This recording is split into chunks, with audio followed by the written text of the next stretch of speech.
Hello and welcome to the end times. We're living in so-called end times, right? But what actually is ending? What is coming to an end? Well, various cycles are coming to an end. Cycles of human evolution. However, this video here is actually not about cycles of evolution, even though that would be a totally interesting topic to talk about as well. This video here is more about something we all have to do in order to really take the next step in human evolution as part of this new evolutionary cycle that we are now entering. And that one step we all have to take now if we want to continue our evolution in a more intelligent and enlightened way is to put an end to fear. So how about we let these so-called end times be the end of fear? How would that be for a new beginning? How would that be for a new evolutionary cycle? How would that be for the beginning of a new life? How would that be for the beginning of our new life? I mean, if you look around in this world today, we have actually created a very scary world where we are all afraid of each other. And so long as we keep being afraid of each other, we won't really go anywhere in this world. We will keep living in lack, thinking that there is not enough for all of us. We will keep lacking self-love and self-worth, and as a result not be right with ourselves and not be right with anybody else in the world. We will keep exploiting our planet and the people in our beautiful world. We will keep having wars, and we will keep thinking that we actually need weapons to defend ourselves. I mean, just a week ago, there was a very tragic incident in an elementary school in Newtown. And what do people do? They run to the next gun shop to buy even more weapons, to buy even more guns. With 89 firearms per 100% people, the United States has already the highest gun ownership in the world.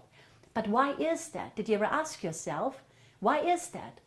You see, only a fearful mind thinks that it needs a gun, because only a fearful mind lives in fear of attack.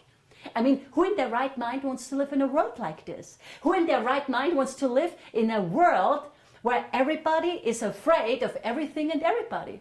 I don't know about you, but I don't want to live in a world like this. And so I thought today we should talk about fear. We should talk about fear and how the fear-based mind works and what it is we all are really afraid of. Okay? Let's do that, right? Now, to understand fear, I think we should begin with our creation and take it from there. And I hope that's okay with you, okay? So, in essence, here is what happened. Here is how we started to... Here is how the whole fear thing happened. And it's going to be very simplified because this is a super huge topic, right? Okay, let's begin with our creation. We did not create ourselves. Spirit, source, the universe, God, pick a word that you like, okay? Created us. So source created us literally by sharing his and her spirit with us. Source created us by extending himself and herself. Now, what does that mean? What does that mean when I say source created us by sharing himself and herself? You see, if you want to picture source as a brilliant, ever-radiating sun, then you and I, we are a ray of this sun. So let's say this is source, and you and I, we are a ray of this sun, right? That's source, and that's you and I. That's our true identity. This is what's called in intuitive philosophy the monad, or mighty I am presence, right? And this here is our true identity. Now, the ray or the rays of the sun are 100% identical with the sun itself. The only difference between the rays and the sun is that the rays extend from the sun and not the other way around, right? The rays extend from the sun and not the other way around. So it's not like this, it's like this. The rays extend from the sun, okay? Now, our Creator created us so we could co-creatively extend Spirit's kingdom into eternity. By the way, that's the reason why we all have this inner urge to create something, to be creative, because we were created to be co-creators or co-extenders, if you prefer. But anyways, that's what we did. And so our monad further extended itself like source and created extensions, and these extensions are called souls. So if this is our monad also extended itself and created so-called souls, right? S for soul, M for monad. So our monad is like source. It's like a miniature copy of source. The Bible actually hints at that when it says that we are made in the likeness of our Creator. True, right? I hope you can see that I'm not the greatest artist, right? But anyway, our true identity is like a sun, like our source, right? Now, our soul further extended itself and created a so-called persona for itself. Mind, emotion, body. That's what's called the personality, right? Mind, emotion, and the physical body. And this trinity here is called the persona or personality. So far so good, right? Now, in our creation, Source did not only share his and her spirit with us, Source also shared his and her mind with us.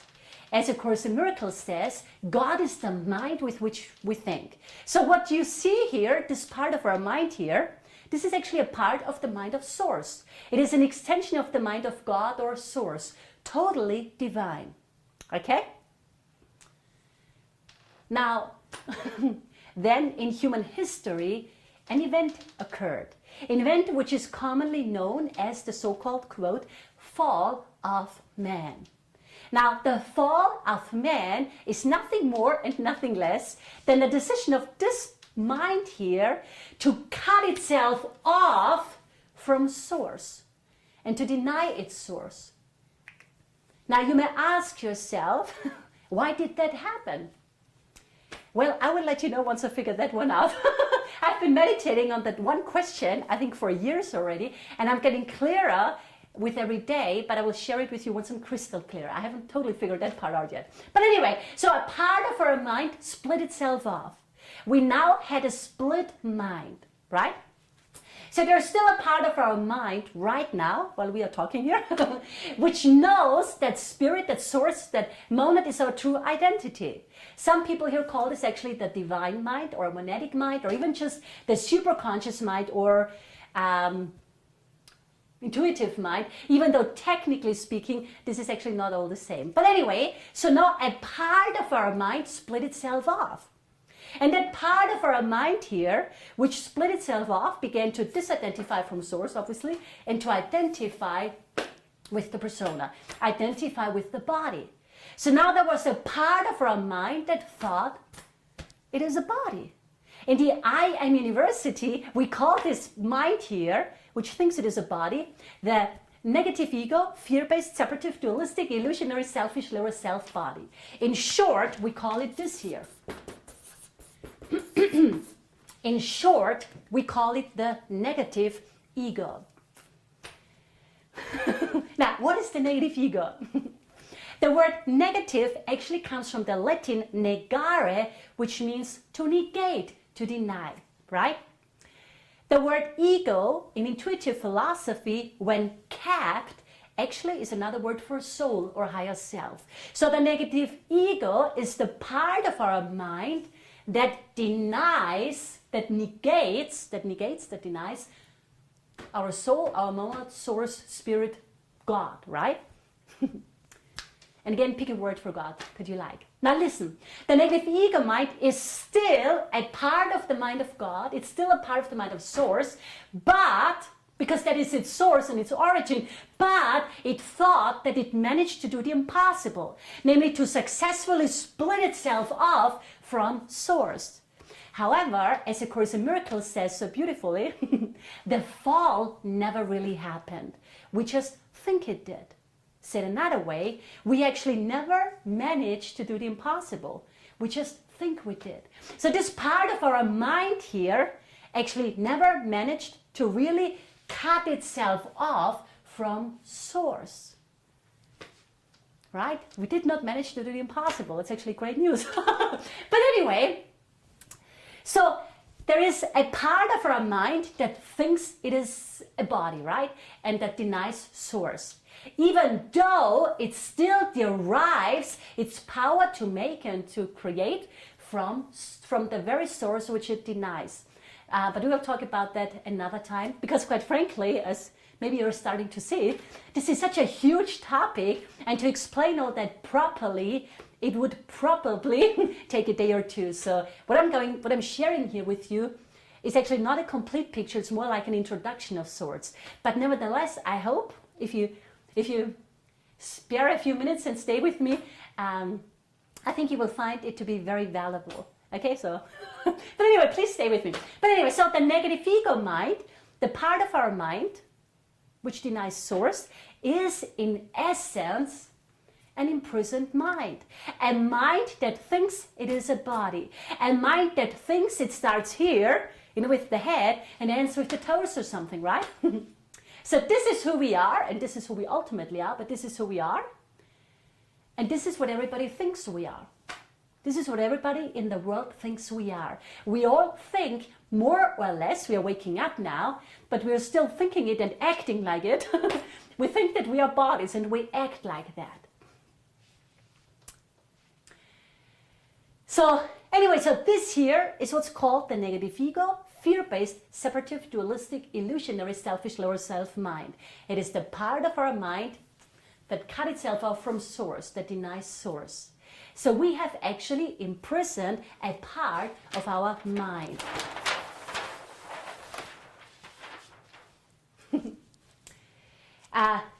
Look at this blank page here for a moment, okay? And just picture this page here having no beginning and no end. I don't happen to have an endless flip chart with me. So just picture this flip chart here not having any borders, no beginning and no end, right? This would be this is our God-given mind. Infinite space, infinite potentiality, infinite creativity, infinite everything, no limitations at all. From this state of infinity, we extend Spirit's kingdom into infinity, right?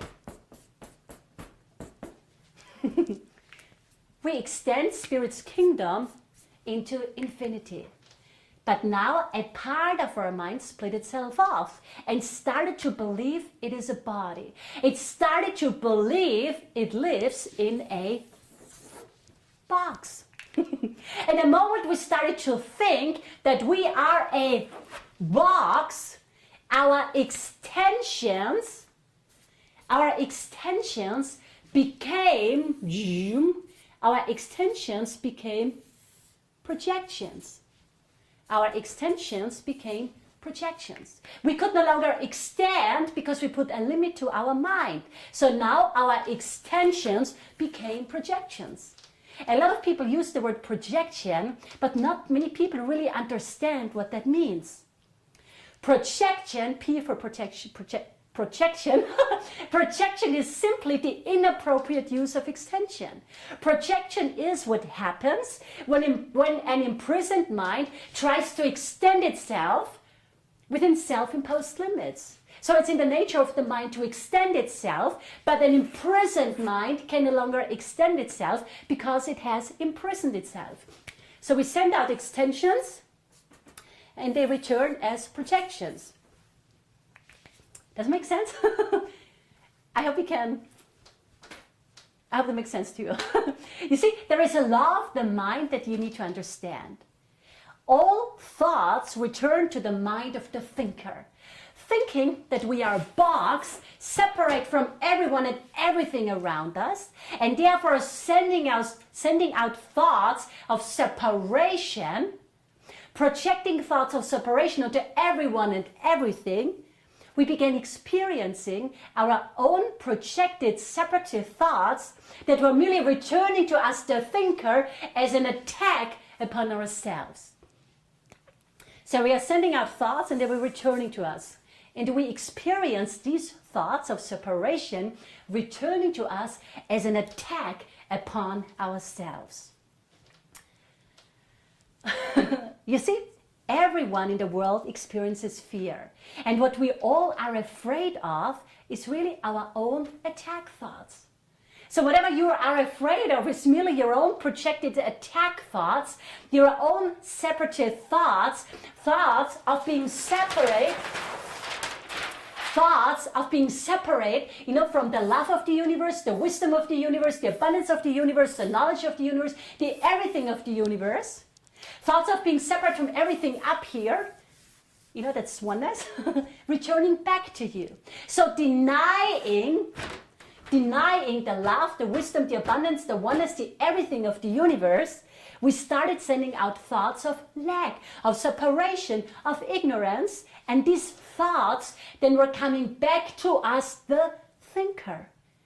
And we experience these separative thoughts as an attack. Does it make sense? So we tell ourselves that we are unworthy, ugly, poor, powerless, meaningless, unimportant, insignificant, that we can't do this and that we can't do that, and that we are not good enough. And we all do that, right? We all do that all the time without even noticing it. And that's called self-attack. All attack is self-attack. Attack is what happens. Attack is what happens when we project separation from everyone and everything up here, you know, let's say that's source.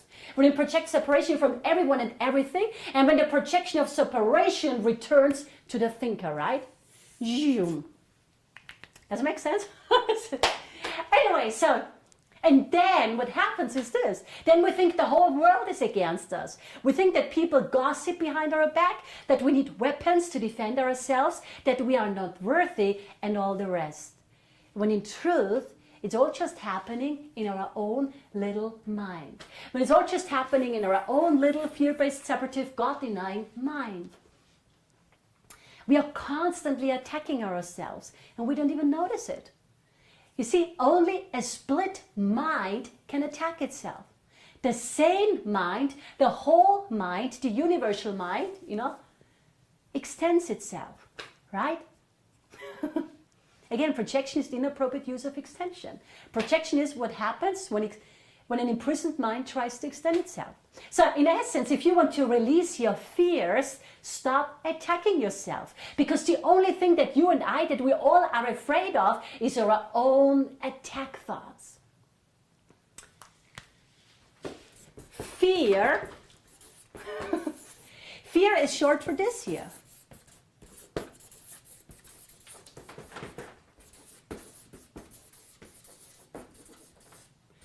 Fear is short for false evidence appearing real.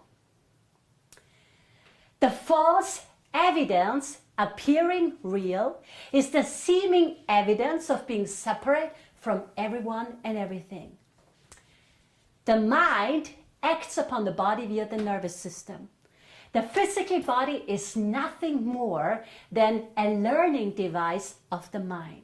You see, you can't raise your arm without first sending the thought, raise arm, through your nervous system. So the body is a learning device of the mind. And the body acts, and the mind acts upon the body via the nervous system, which, as we all know, is connected to our 5 organs of perception.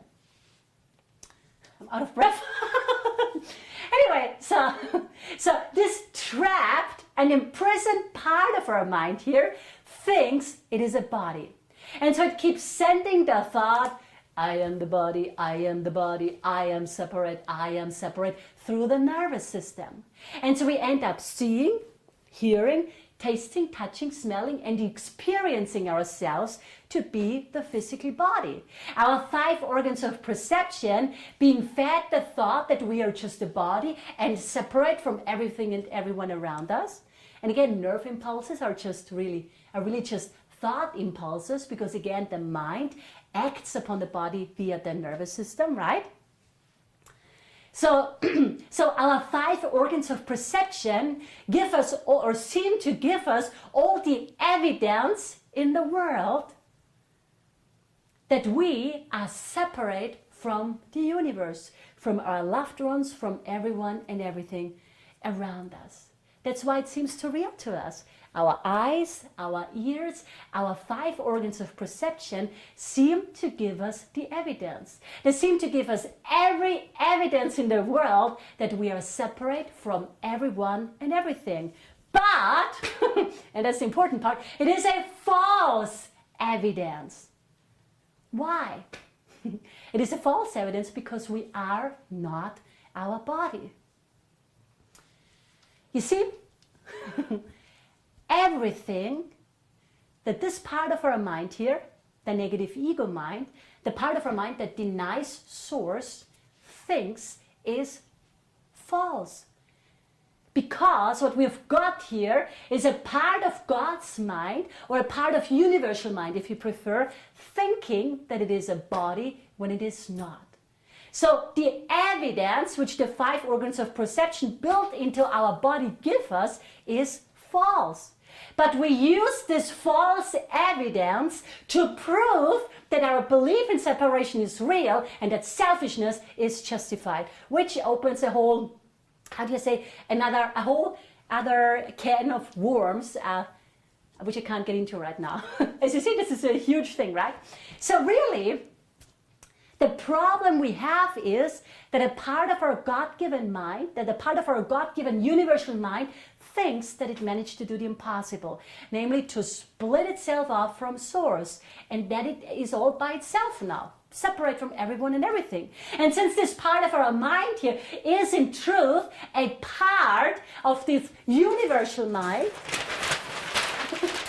since actually part of the mind of source, it is actually brilliant, apart from having imprisoned itself, right? That's the only thing that's not so brilliant about it. But that's the reason why it's so brilliant, and why it's so brilliant at keeping us in the illusion of separation. But because of its divine nature, it wanted to be creative and extend itself, which is what universal mind does. But as I said before, an imprisoned mind can no longer extend itself because of its self-imposed limits. And so while universal mind creates through extension, the negative ego mind makes through projection.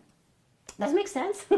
And so the negative ego mind made a whole thought system based on projecting separation.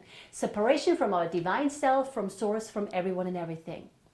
In the IM University, we call this the negative ego, fear-based, separative, dualistic, illusionary, selfish, lower self thought system. This is the thought system which we all practice in this world. And this thought system here is responsible, or is the root for every single problem we have in the world today.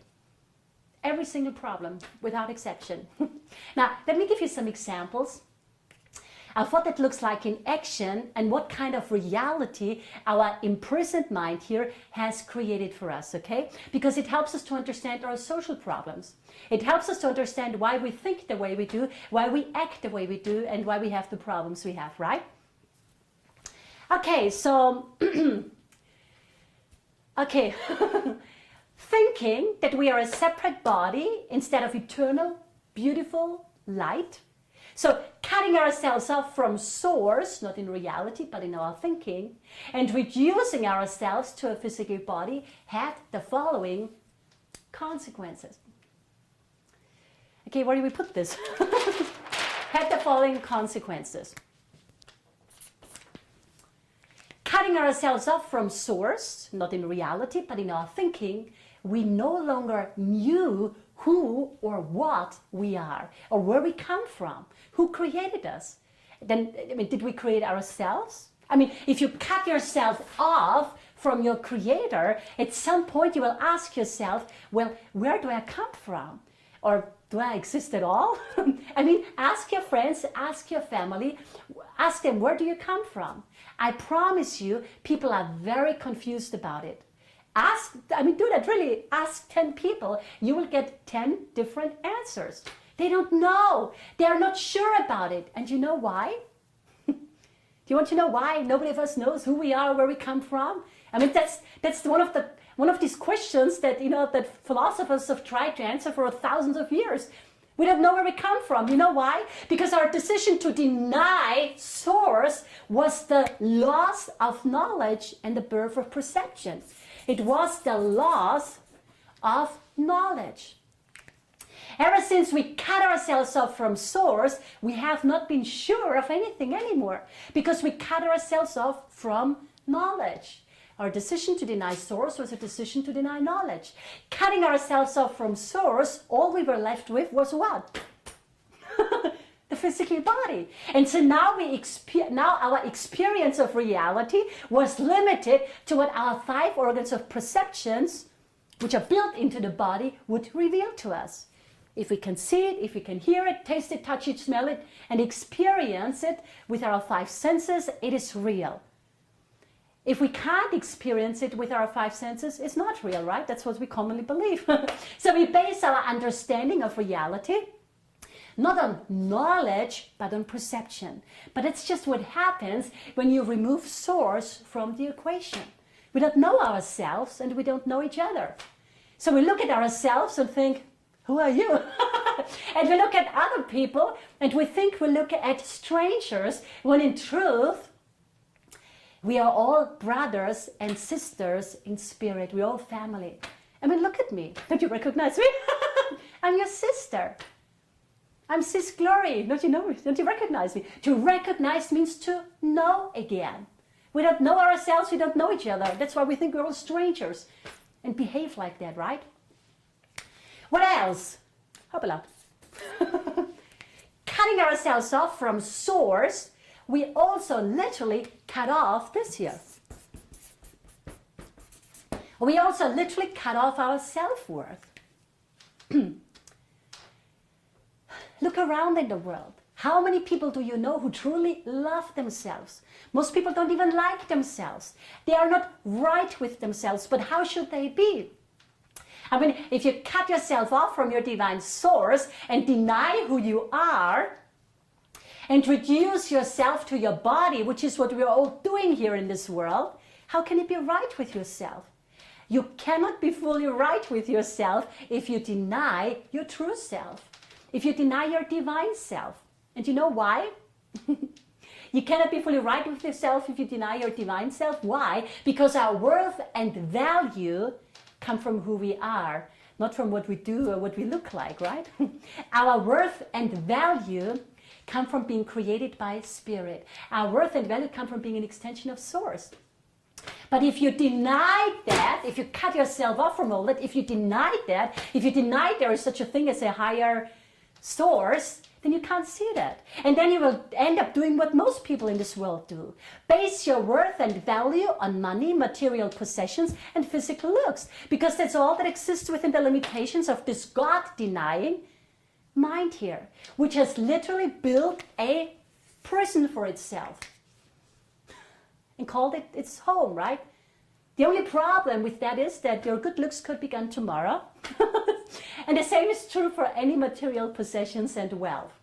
And so we have created a world where our self-worth rises and falls with the beauty of our bodies and the money in our bank account.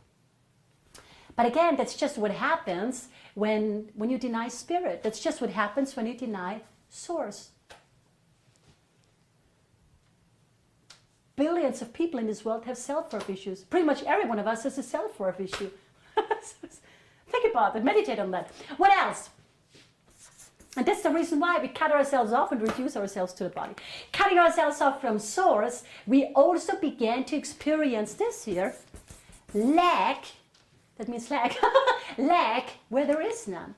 There is no lack in Spirit. Spirit is just another word for infinite everything. But since we cut ourselves off from the source of all abundance and started to think in terms of separation, we started to believe that lack is real and greed is good. And we look around in the world. There are, I don't know, a handful of people having $1 billion and 1 billion people having $1. What's that? This poverty problem we have in this world, it's really just another expression of our collective denial of Source. So in truth, it's totally unspiritual to be poor, because to live in lack means to deny our divine Source, which is abundance. Again, there is no lack in source. But all of us, we all think with our separative mind. And this is why it is so unconceivable or inconceivable. That's why we can't understand it, that there is enough for everyone. We don't get it because we think in terms of separation, right? Think about that. What else? Cutting ourselves off from source and denying the real God. Again, pick a word you like. We no longer knew where we belonged to. We kind of banned ourselves from our own home. The Bible actually refers to that as the banishment from the Garden of Eden. So we kind of banished ourselves, not in reality, but in our thinking. We banished ourselves from our own home. And so we started to feel this here, homeless. We started to feel homeless. So we ended up denying the real God and made false gods to compensate for our perceived loss. Overindulgence of sex, overindulgence in sex, food, gambling, all the addictions we have in this world are really false gods. These are things we put on a pedestal, so to speak, and which we worship to make up for our perceived loss and disorientation after having banned ourselves from our spiritual home. People who flee into addictions are people who feel lost. We all feel lost, or we all felt lost ever since we banished ourselves from our home. What else? Thinking that we are just a body. The logic consequence was to think that our life began with the birth of the physical body and ends with the death of the body. So we made what? So we made death real. Isn't it? Sorry. We are all scared to death of death because we believe it is the end of all life, when in truth there is no such thing as death. There is only a belief in death. There is only a belief in death. But if you cut yourself off from source and deny and identify yourself with the physical body, which is just an instrument of the soul, a learning device of the mind, and which is not meant to last for eternity because it's just a temporary vessel for our divine light. But if you think that you're a body, then this is your reality. And if someone, because then you send that thought through your nervous system. And then if someone like me comes and tells you, hey, there is no such thing as death, there is only a belief in death, then you will think, hey, Gloria, you're wrong. Because yes, the physical body is not meant to last for eternity. What's eternal is our soul and spirit.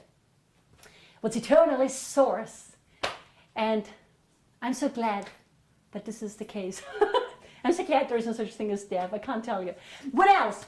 Cutting ourselves off from source and the oneness of all life,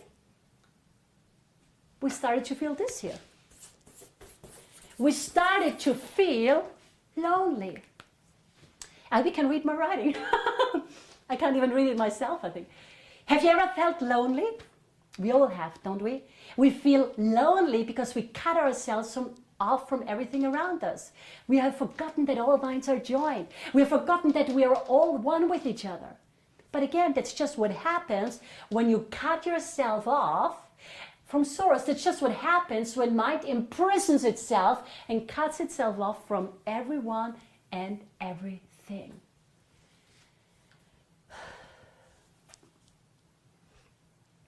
Now, these are just a few quick examples of what the reality of the negative ego, fear-based, separative, dualistic, illusionary, selfish, lower self-mind looks like. Now, does any of this sound familiar to you? Feeling homeless, living in lack, not having enough, having no self-worth, etc. Well, every problem we have in this world has its roots right here in the negative ego, fear-based mind. And all these examples here are really just expressions of fear, expressions of the false evidence of separation appearing real.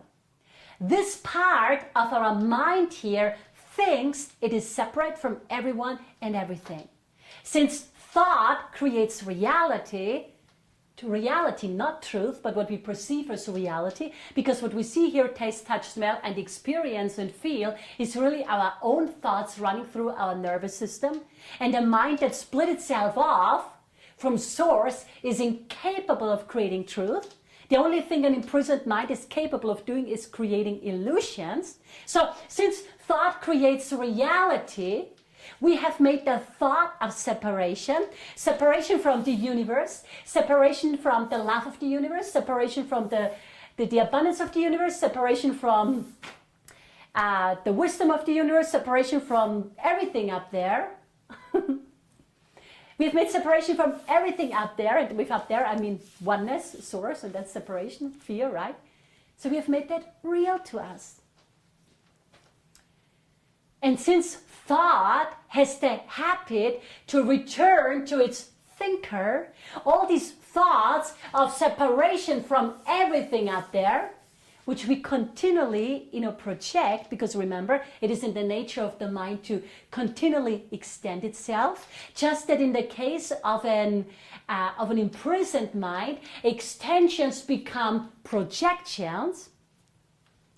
So, since thought has the habit to return to its thinker, all these thoughts of separation from everything which we continually project, and these thoughts, just to be precise, again, show us thoughts of lack, thoughts of poverty, thoughts of lovelessness, thoughts of homelessness, thoughts of not having self-worth, so thoughts of worthlessness, thoughts of powerlessness, thoughts of loneliness, etc.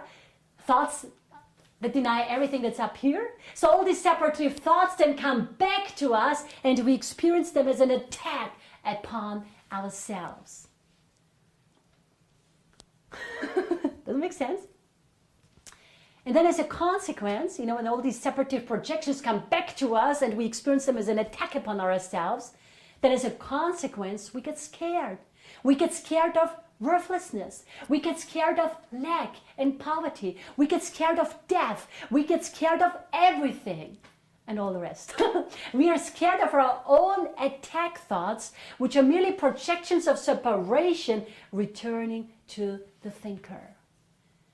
Yet they are all illusions. Again, a mind that imprisons itself is incapable of creating truth.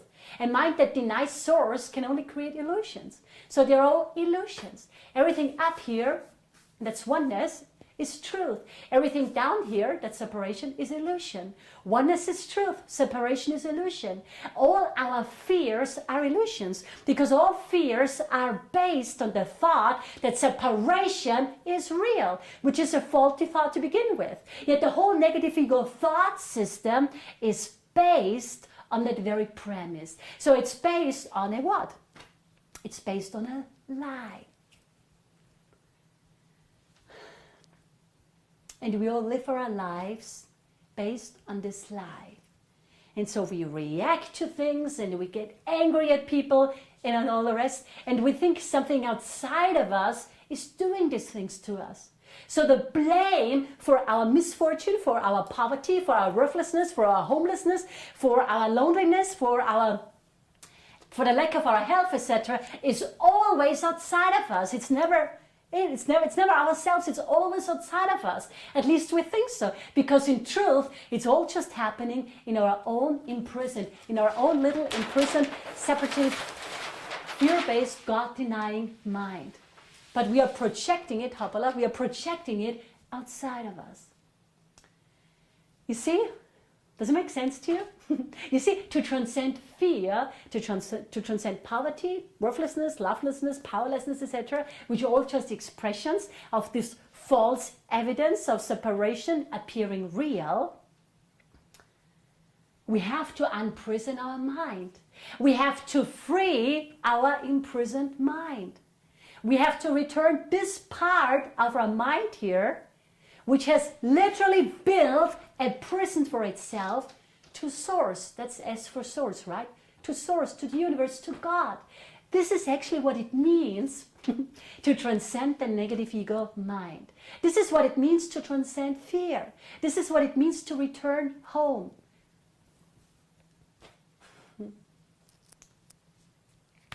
So, we are actually not extinguishing or killing or whatever, we're not extinguishing the fear-based mind. And we are also not trying to gain victory over it. We are merely returning it to its divine source. We are returning it to its to its divine source. Remember, in our creation, our Creator shared His mind with us. We are merely returning our mind to source. We're merely returning our mind to oneness and love. Love is just another word for oneness. Fear is just another word for separation, right? But now the $1 million question is, how do we do that? How can we unprison our mind? How can we return our separative mind to source? How do we do that? Well, first we need to understand what we are dealing with here, and I've tried to explain that so far a little bit, even though quite frankly there is so much more to all of this. But anyway, so essentially we are dealing here with an imprisoned mind. We are dealing with an imprisoned mind that attacks itself, with an imprisoned mind projecting separation and experiencing the returning projections of separation as an attack upon itself. So first we need to understand that what we are all afraid of is our own attack thoughts and nothing else, right? So when you are afraid of, the economy going down and you losing your home, it's not coming from without. It's your own projections and fantasies of all that happening that attack you and that make you afraid of all of that, right? Now then secondly, then we need to become aware of when that happens, when we are attacking ourselves so we can deal with it. Said another way, we need to start monitoring our thinking. We need to really start listening to our mind. You see, there's absolutely no way for anyone in this world to transcend their fears if we don't start monitoring our thinking. Why? Because essentially, here's what you do. Every time you catch yourself having a fear-based separative thought, a thought of worthlessness, and in powerlessness and all that stuff, you push it out from your mind with all the power in your heart, and you say, "Get thee behind me, fear." Or if you prefer, you could say, "I deny any thought, not of love, not of peace, not of oneness, not of God, whatever, to enter my mind." But how do you want to do that? How do you want to deny fear-based thoughts from entering your mind? Push, push, push. How do you want to deny fear-based thoughts from entering your mind if you're not monitoring the thoughts running through your mind in the first place? How is this supposed to work? It does not work. So monitoring your thinking is an absolute requirement. It's the first step to all of this. It's an absolute requirement if you want to transcend your fears. And you see, nobody can do that for you. You can pray from here to kingdom come. From here to kingdom come, God is not going to master your mind for you. That's your job and your job alone. So you can't buy anyone to do it for you. You have to do that yourself. I remember, I started doing that little exercise, I deny any thought not of God to enter my mind. I remember I started doing that when I was a teenager. And when I first started doing that, I think like every 10 seconds or so, I would say inwardly, "Get thee behind me, fear, get thee behind me, fear, get thee behind me, fear." And doing this has become such an ingrained habit. I do it not unconsciously, all day long, even in my dreams. And quite frankly, this is the reason, or part of the reason, for my happiness and inner peace. I have so much joy in my heart. I honestly can say I'm such a happy person, and I have so much joy, and I have so much inner peace because I understand this here. Because I understand, I know that our fears are not real. And so every day, every minute, I'm working on releasing these illusions by denying them entrance into my mind. That's what's called healthy denial. A lot of people have a problem with the word denial, but I can't get into that right now. But anyway, so that's a form of denial we all have to practice, right? It's the proper denial. But anyway, so every time you catch yourself having a fear-based thought, denying it entrance, you're actually breaking down this self-imposed barrier here, which we first built step by step with every separative thought we ever had. And if every brick we remove, so to speak, we allow the universal mind, the mind of source, to come through more and more. Does it make sense? Every time you deny a fear-based thought, you're breaking down that barrier. And that's that limitation. And as that happens more and more, the illusion of separation becomes more and more obvious to us. And the truth of oneness becomes our new reality. We stop living in fear and separation, and we start living in oneness and love, because kind of the universal mind floods our mind with light. And as we learn to do that, we become enlightened. because all this light is flooding our mind. And then we become enlightened, and then we can actually really co-create an enlightened world. And not just talk about it, right? There is no way for us to create an enlightened world if we don't unprison our mind. Now, quite honestly, there is so much more to all of this. I could talk for weeks, I think. We have not even talked about a very common misunderstanding which is rampant in this world, namely that love needs fear to be balanced and complete or something, which is complete illusion, Love is just another word for oneness. That's oneness, right? Fear is just another word for separation. Fear is just another word for the denial of love.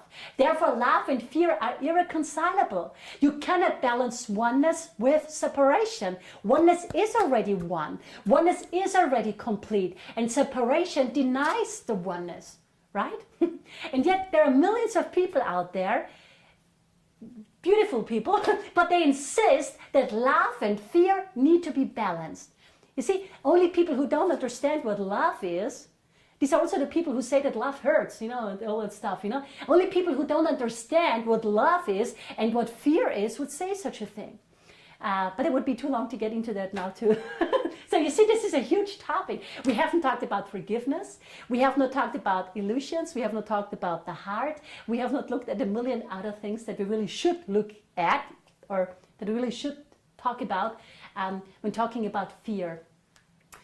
To really understand, to get a more complete picture and understanding of fear and love and how to transcend fear and all the rest. But again, this is too much. I'm already going for a long time. And if you're still here, I'm actually very grateful, because I know a lot of people have a very short attention span these days.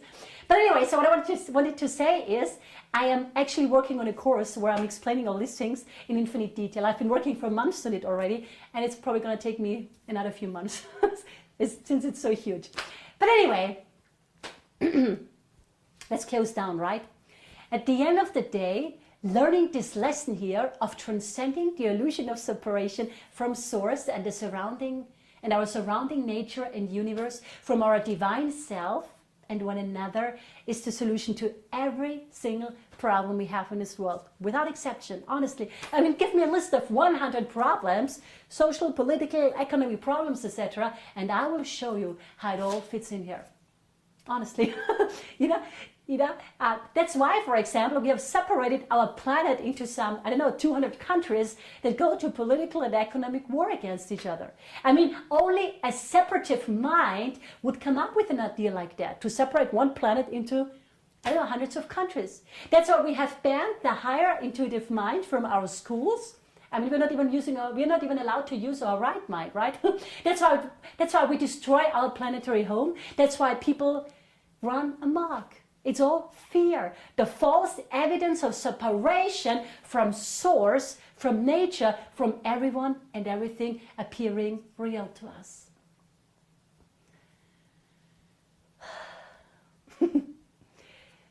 So as you can see, there's so much more to all of this, there's so much more to all of this, but I want to close for today. But before I close for today, I wanted to say one last thing.